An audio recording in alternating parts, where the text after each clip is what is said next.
Let me preface this by saying I love digital card games. There's something about the combination of having cards that can be in and out of the game, the randomness of its control, and how this all plays out into a sort of metagame of being able to play chess but not all the pieces being there all at once that really does inspire a lot of strategy. Saying all of that, there have been a number of card games showing up lately that have really taken off. One of the big problems with old traditional card games was the fact that you had to sit down and buy a bunch of cards, keep them around. They got all bulky and stuff. And now we've got digital card games that have taken the fold and tried to do away with a lot of these things and in general just make it a more fluid experience. You never have to look for an opponent.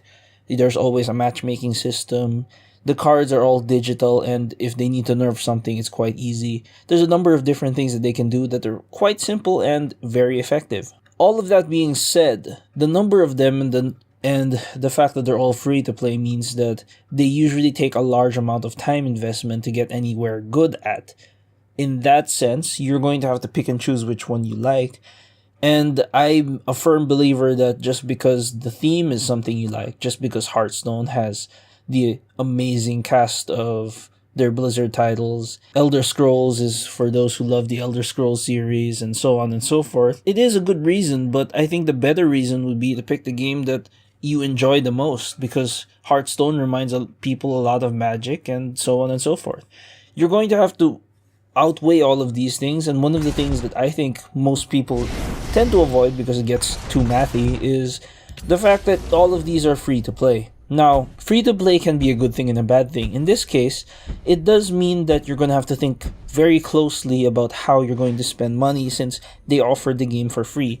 All of these card games are in a position where they can offer their game for free because you're going to be paying for packs sooner or later, or because one reason or another. Otherwise, you're going to be spending there all day playing, to a lesser or greater extent just grinding, which for some people just isn't very fun. So with that said, I wanted to look at each of some of the bigger titles, not all of them, and give you a sense of how I judged them based on these criteria of how much grinding it would take and how much can you get away with, or in other words, put it another way, how much do these games pay you to play them? It's a very strange concept to think that you're being paid to play these games, but if you're gonna have fun anyway, it doesn't really matter how much they pay you.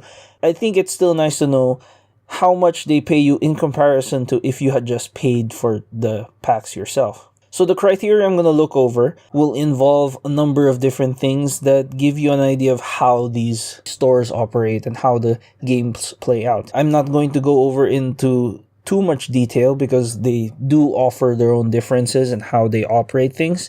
And it would take me all day if I just list down every single difference, and I'm not going to. I'm going to focus on things that directly affect the store, in-game currency, and the extra currencies that they might have. First up is Hearthstone. Hearthstone is, of course, one of the big ones, probably one of the initiators to this whole new concept of card games as a digital format. The others being such not very luminary Magic the Gathering. So Hearthstone is very, very Magic the Gathering like, and because of that, you tend to have games that take roughly 10 to 20 minutes to finish. This is very important. I have to note this very carefully because some of these games may feel shorter, but what I have noticed across these 5 titles that we're going to look into is that they roughly look at that time period. You're looking at between 5 to 20 minutes per game, depending on how these games play out, what decks you play, and it really does color the image of how much time these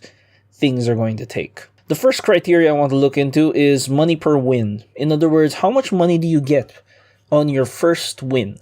And of the first win of the day. Now, in Hearthstone, you don't actually get anything on just one win, but every 3 wins you get something. So I just divided it by 3, and you've got 3.33, which isn't much. Average quest per day is about 40. If you re-roll and stuff, you can get 50, 60, 70, even 100. But the lowest possible value is about 40, which is, to a lesser or greater extent, fair. The next point I want to look at is tied onto all of these. Gold per pack. The amount of gold that you're going to have to spend per pack is 100, and in-game currency for 100 would mean that it'll roughly take you about 2 to 3 days to get a pack, which is pretty slow. And it's quite slow going when you consider that it takes a while to get through these games and you have to do it daily to get something out of it. Now, if you were to just buy the pack straight out with cash on the cheapest quantity that we're looking at $1.167 per pack, which roughly translates to maybe 100 gold is about equivalent to $1. Lowest gold dust value per pack is 40, and this is considering that you could potentially have an average a bit higher. Some people do peg the average value of dust in Hearthstone to be 100, but I'm using the lowest number as a good sample for this information. Most expensive dust in the game is the legendaries, famous for taking upwards to a month to get each one. And it's 1,600 dust. In other words, about 1,600 gold or $16. And the deck size is 30. I note the deck size here because, as you'll see later on, the deck size does make a very, very expectantly large effect on how this plays out to creating your decks and collecting the cards. Hearthstone is a big one, but it is a bit skimpy on allowing you to get free packs, which is understandable considering the limited quantity and size of their collection.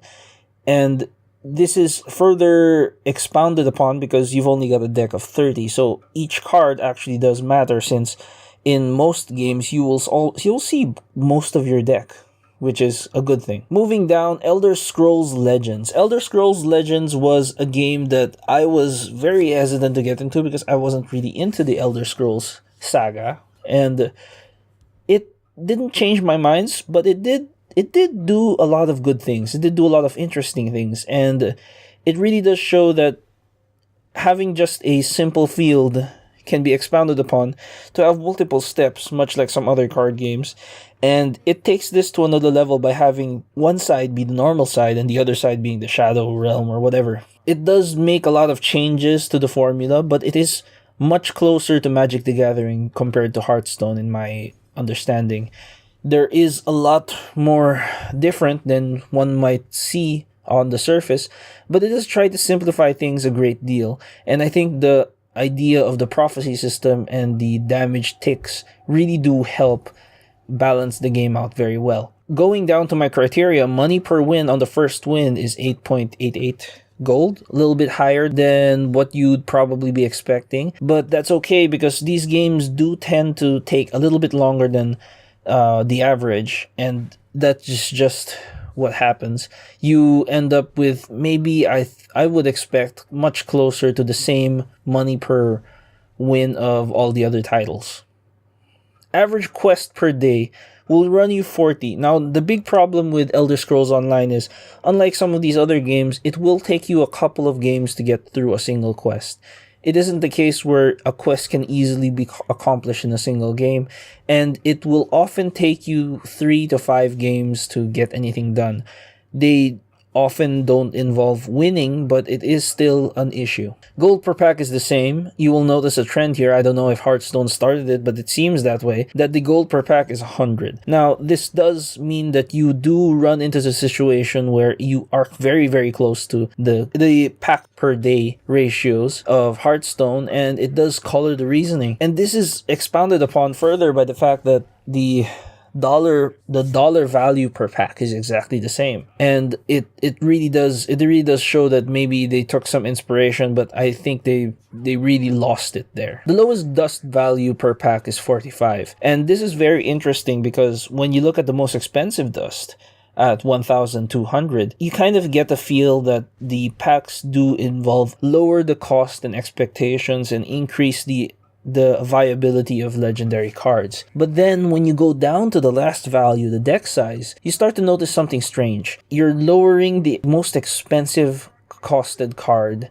and you're raising your pack price, your pack dusting price. But this means nothing when your deck size is so large. At 50, you could possibly never see the card for a couple of games, and you would be forced to run multiple copies of some cards just to get the effects off. In that sense, you're going to have to double or maybe even triple the card. And this is not so great because that would mean a lot more grinding on your part. Not great, but I think Elder Scrolls does have a strong idea here. It is a very well-balanced game. It has a lot of interesting ideas that I'm not exactly sure fit in the archetype too much. In general, I think Elder Scrolls is an okay bet, but you will run into the situation where you're just grinding a lot, and that's perfectly fine for some people, but I don't think it's something you should get into unless you really like Elder Scrolls. Third game I'm going to look into is Gwent. Now, Gwent right now is in closed beta, so it's not exactly easy to get in, but it is something that you have to think about because sooner or later they're going to have to make it open, and this is with the 2016 December. As of 2016 December, these are the gold values involved. Now in Gwent, unlike the past two, you're not going to be looking at gold so much as scrap, which is the equivalent of dust, and ore, which takes the place of gold in this case. Now, ore is earned in a very different way. Instead of winning games, you look at being a good sport in a game, gives you a GG from your opponent, and you can do the same as well. Either side will earn either 5 gold or 5 dust, and this is important. These amounts are very minimal, but over the course of a couple of games it does show up. In the case of Gwent, they are much shorter in length. I would say 5 to 15 minutes at most, because you only involve 20. You don't involve a lot of cards. This is a very fast game. In most games you're going to be holding a cards up to 13 cards the entire game, so it doesn't take that long to finish, and it is very interesting in the way that it's basic. It really does feel like blackjack to me, which is very fun. The next value that I'm looking at is gold per pack, which of course we're doing the same thing again. It's just 100, and it's notable here because you can only use the prescribed ore. To get this prescribed ore in Gwent, money per win is earned as a per win situation. That's why the 5 gold is such a big deal. But what's important here is per win, you're actually earning something, whether 5 gold, 5 dust, you're not exactly sure. But it's randomized in a way, and it's not very controllable, so I'm not exactly sure if that's better or worse, but it is different. Average quest per day. Now, Gwent doesn't actually have a quest system, so the only quest that you really have per day is getting 3 wins, which would take you 3 to 5 games. Compared to Elder Scrolls Legends, it is interesting, but that it does force you to play a lot of games, but since their game lengths are much shorter, it isn't so much a big deal. Now, the difference here is for every level up in Gwent, which to me is basically a quest, you do get 100 gold, which is worth a pack. Not bad, not great, but it is very generous that just because you play every day, you get a pack. Very, very good. And the reason why I say it's very, very good is 100 gold is equal to a pack. Cash per pack is the same. $1.167 per pack. You are getting a payback much faster and much greater. Now, going down to the next value, something very interesting happens. Your lowest dust per pack is actually much, much lower than Hearthstone and Elder Scrolls Legends. It runs into the situation where if you just get a rare and a couple of commons, it isn't actually worth that much. And this is made a lot better by the fact that when you look at the most expensive things to dust for, it only costs 800. Now, that's very, very generous, and it does mean that after a couple of days, you can easily get a legendary. The reason why the legendaries are so easy to obtain is the fact that you don't need multiple copies of a lot of cards. This deck size of 25 means that you remove a lot of the randomness of a card game. In the entirety of a Gwent game, you could be looking at 13 cards, which is more than half the deck. And it's a big deal because some of these actually do try to get through more of those cards and make the randomness even less apparent. Something to note, but I really, really like Gwent, and it does show its side here as being a very, very good game if you just want to grind out some cards. Next we're looking at is a game that is far less a card game than might first seem. Chronicle Runescape is a very interesting take on the card game genre by instead of fighting your opponent, you're actually going through a story with them where both sides are going down this path chapter by chapter, making changes, fighting monsters, meeting people, buying equipment, making all these normal RuneScape things, and then at the very end, a PvP match where you fight to the death. In that sense, I think RuneScape is a very, very unique experience and something you might want to try out even if you're not going to stick to it. It does offer a lot of strange ideas, which I think were very, very interesting. Now, going down to my criteria, money per win on the first 3 wins, you're actually getting quite a lot of gold on your wins. If I'm being honest, it is quite a lot of money. Well, it's not a lot, I would say. Now, if you look at the numbers, 50 might sound a lot, but when you get down to some of the later numbers, you're going to see that it's not actually that much. The average quest per day, assuming that you just finish 1 quest per day, is 60. This isn't a lot. This is actually the smallest amount, but the difference here is they refresh the quests much faster, making you want to play quite often, multiple times a day. And in that sense, if you just want to grind out, get more, you might edge out a little bit faster if you play RuneScape constantly throughout the day, which I'm not exactly sure is a great deal of fun. It will involve a ridiculous amount of grind to get anywhere that you want to go, but there's that situation.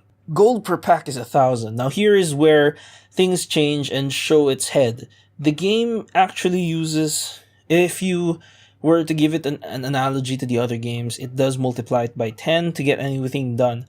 And this is quite something because it does take you quite a while to get enough gold to buy a pack. It is worrying when you look at the cash per pack, because the cash per pack is actually $50 per pack, which, it's not great, but you're getting something out of it. It does involve a lot more grinding, so I'm not exactly sure what I think about that. The lowest dust value per pack is actually pretty good. It's one of the best, and I think it does run into the situation where you're getting a lot more for each pack, but they're just going to take so much time. And what makes matters worse is the legendaries are 3,000 dust. For a 60 to 3,000 ratio, you are looking at one of the lowest and most difficult to get a good legendary. The deck size is similar to Hearthstone at 30, and in that sense, this game just feels like a gigantic grind fest. I hate to be the bearer of bad news, but even if you love this game, and it just turns into constant grinding. You're going to be playing a lot of games with an imperfect deck because you're trying to get the better deck. You're going to go into the dungeon mode. Nobody ever plays ranked because they want to play ranked so much as they're trying to get enough cards to get into dungeoneering. And that's what it feels like to me. That's the situation that it turns into. It is an interesting title though. Duelyst. Duelyst is probably the least, I would say, it is a bit closer to a card game compared to RuneScape because you're actually fighting another person, but it does take some strange tactics into the way of thinking.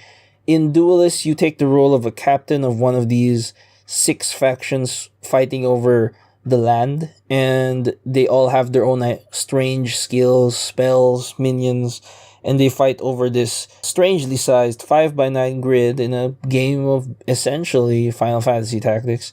And I really like the game. It's actually quite fun. Lots of very interesting ideas. Cards are great.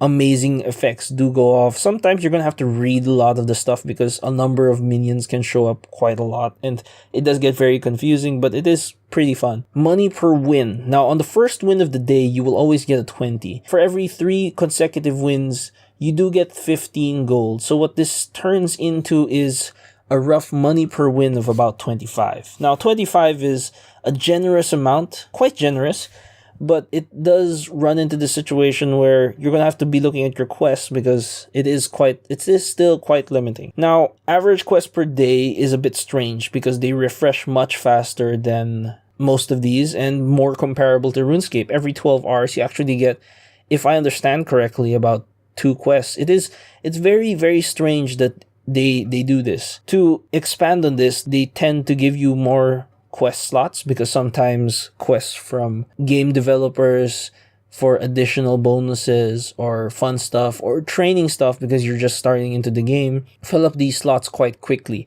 And it kind of expands and grows the amount of gold that you get at the start of the game, but otherwise are completely optional and you could just leave them alone. But I think it is important to clear up the quest line just so that you have space for all of these fast growing quests. Because of the number of different quests ranging from 20s to 30s to 40s, on top of the first win of the day at 20, which is quite generous, 25 really, you are looking at about a pack a day.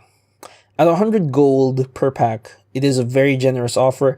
It does eke out a bit higher on the cash per pack because $1.25 per pack is on the high side. And this is okay. I think it's completely fine because you're getting a pack a day. You don't really mind it too much. And it is very generous. If you think about, you're already having fun, but you're being paid a dollar and a quarter every time you get through it, and it is quite an experience. Lowest dust value per pack is at 60, and you have to consider that it is quite high, and it's even higher considering that the most expensive dust is at 900. The legendaries in this game are actually quite low in cost, and with the raised dust values, it is very, very easy to collect the legendaries that you are looking for. We already are in a situation in Duelyst where they have a number of expansions, and it does mean that running through all of these different cards is a bit of a challenge, but it is a very interesting challenge and one that gives you a lot of choices. Now, the only complaint is since the legendaries are 900, the deck size at 40 means that sometimes you'll never see them. It is a little bit better than Elder Scrolls in that you'll see them every other game. It's not too bad. And once you spend a bit of time grinding, which is pretty fast in itself, you will get to the point where you can get to your ideal deck quite quickly. Now, graphing them out, let's take a look at how things are. Since RuneScape multiplies the numbers by a factor of 10, I've reduced that number, and you can see that among these different card games, I would say Duelyst is definitely the most generous in money per win for the first win of the day. Hearthstone and Elder Scrolls are not to be discounted because of the fact that it does make a very big difference, the number of wins you can play. Hearthstone even put a major cap on it at 30 wins per day to make sure that people don't abuse the system, but it is sized quite low to avoid abuse. Elder Scrolls is more generous on this fact, but it doesn't really touch on it too much. These numbers are small, and Hearthstone, Elder Scrolls, Gwent, RuneScape are quite small, but over the course of a month, you will see that it does come out to maybe a pack or and a half on average, which is not bad. It does mean that you should be expected to get better and try to win these games because you do get a pack at the end of it, and it does increase in its effectiveness as you get better in the game. Average quest per day. The clear winners for the average quest per day are obviously Gwent and Duelyst. RuneScape does bear a special honor if you've got the time to spare to play a whole lot and figure out what you want, because you do get quests quite quickly. So will Duelyst, and in that sense, Duelyst and Gwent are definitely the winners because of the amount of gold that you can earn, and it does mean that you're constantly looking at strange ways to play to get through them. In Gwent, though, it is basically just a free 3 wins per day system, so it's not exactly rocket science to get through, but it's still interesting that they're letting you go through it. I do think it's a beta thing. Hopefully, maybe it'll stay that way, but once the game comes out, these numbers may mean absolutely nothing. Gold per pack. Gold per pack is the same, nothing to say there. We're gonna have to skip over that just because of how simple it is. All of these have the same idea, which is fine. It does mean that every time you hit 100, you know that you've got something, and that's great. Down to the cards per pack, Duelyst is the clear winner, being the one that gets you the most per pack. We are looking at about 5 cards in all of these games at the same time, so the cost per card is actually roughly equivalent. RuneScape is clearly trying to do something strange because it is very expensive to get anything done. On top of that, RuneScape also has a secondary paid currency, much like many free to plays on mobile devices, and that does increase the complexity of trying to get just enough money, putting it into a card, placing it into your game, and then buying something with some leftovers, which does force you to spend a little bit more. Not great, not the greatest in the world, but it is something, and for the number of cards, you're going to have to think about exactly what you want to make it worthwhile. Cash per pack. RuneScape, since it does take you a lot to get gold per pack, it is very interesting that the cash per pack, the dollar per pack, is actually very, very low. And this does mean that it is very, very tempting to just buy cards for it, because you're going to involve a lot of grinding rather than just getting packs, but the pack values are so minimal that it kind of hurts the whole thing. The most expensive one is Duelyst, but not by much. I think a 10-cent per dollar difference is not a deal breaker.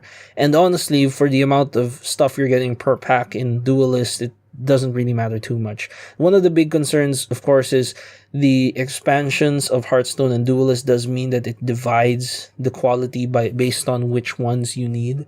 And this does, in my opinion, make it a lot better because you can control the kinds of cards that you're going to be looking into. Dust values are a bit more strange because you're going to have to look at how they relate to one another, since we are looking at a case where the dust value is only important when you compare it to the lowest dust value per pack.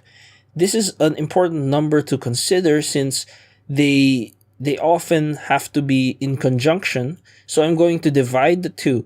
The lowest dust value per pack divided by the most expensive value per dust to get much closer estimate of exactly what we're looking into with these cards. So dividing the two numbers, we've got an estimate of 0.025 for Hearthstone, 0.0375 for ES Legends, Gwent is 0.0375, RuneScape at 0.02, and Duelyst at 0.06. Of these, as I've noted already before, Duelyst obviously has the best value per pack. You're getting closest to the most expensive cards in the game by just buying packs. And it definitely shows in that just 900 gets you a pack, and the decks are a little bit bigger, but they do give you a lot more value for it. It's very interesting. It does mean that you do quickly get the cards that you want into the game. Now, RuneScape and Hearthstone are roughly on the same level where it takes quite a good deal of effort just to get the cards that you want. Hearthstone in particular, legendaries are oppressively expensive compared to epics, and it does definitely show in the way that it turns into who can get the right legendaries into their decks, and that's mostly the reason why people buy packs, I think. Gwent and ES Legends are in the same boat with their dust to legendary ratios, and this is quite an interesting thing because since their deck sizes are so different, I'm going to have to give this to Gwent, giving us a situation where, honestly speaking, RuneScape and Hearthstone are the worst. Elder Scrolls is in the middle. Gwent is double that, which puts it closer to Duelyst in that range. And yeah, that seems to be the situation here. If you're looking to buy packs, it does seem like Gwent and Duelyst are the better choices. You're going to get the most out of per pack value. ES Legends is noticeably better than Hearthstone and RuneScape, but by a considerable amount, about 50%.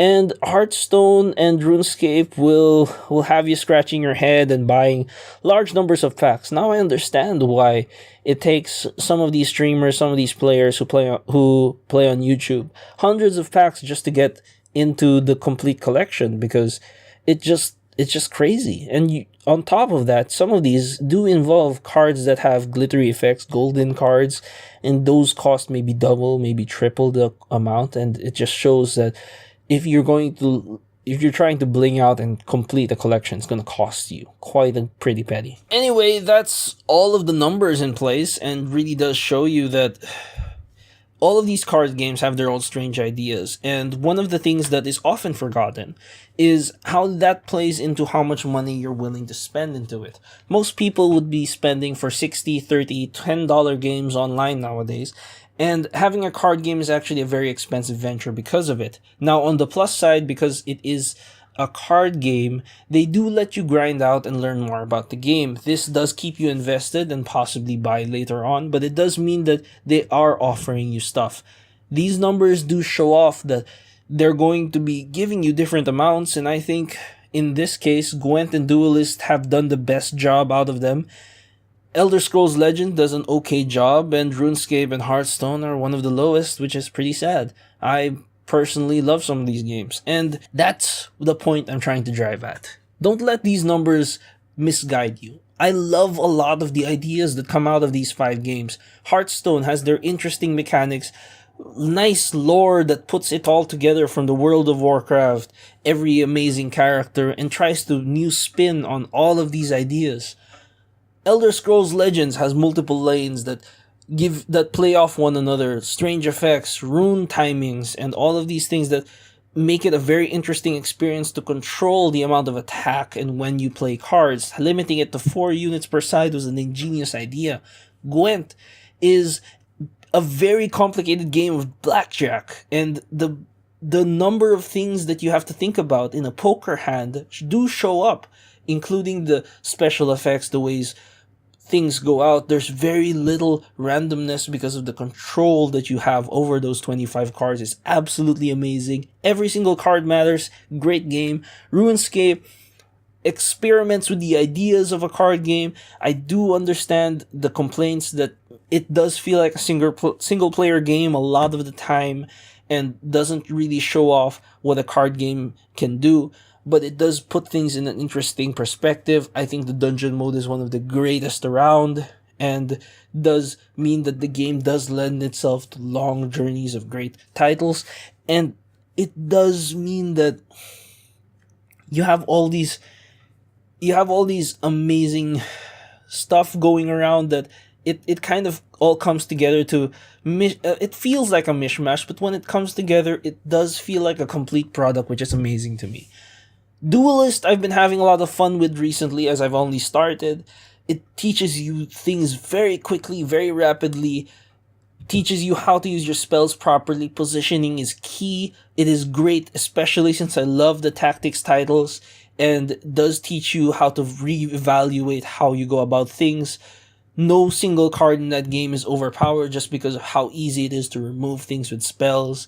Very strong title, and getting a pack every day just helps this idea, because you will see a unit show up and you get to command them around the board, and you do feel the difference in your deck in a very, very large way. All of these are great games for completely different reasons. Some games you will enjoy the benefits of earning more for just playing the game, and some of them you won't. But what's most important is you play the game that you like, and the one that you're willing to put your efforts into, because it's only going to be fun if you've got a reasonable chance to win.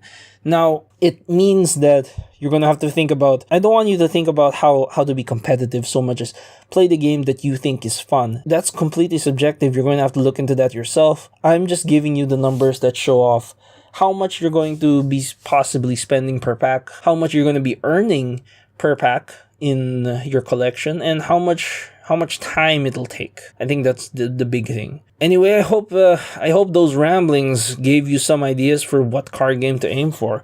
I do think that if you're gonna go into this, maybe look into 1 or 2 of these at a time, or maybe even just one, just to get a feel for it. The biggest, of course, is Hearthstone, but I wouldn't put Gwent out of the running because of how strong it is. Duelyst has shown itself to be a very good game with a very loyal fan base. And the other 2 are just going to have to see if they can catch up. Anyway, those are my thoughts. If you've got any questions, any comments about these computations, please let me know. I'm going to avoid putting up the exact Google Sheet that I used, because I do think that these numbers can change and will change. But these are what showed up December 2016 as of the writing of this video. Anyway, I hope you enjoyed, and I'll see you next time on whatever the hell I'm doing. Peace.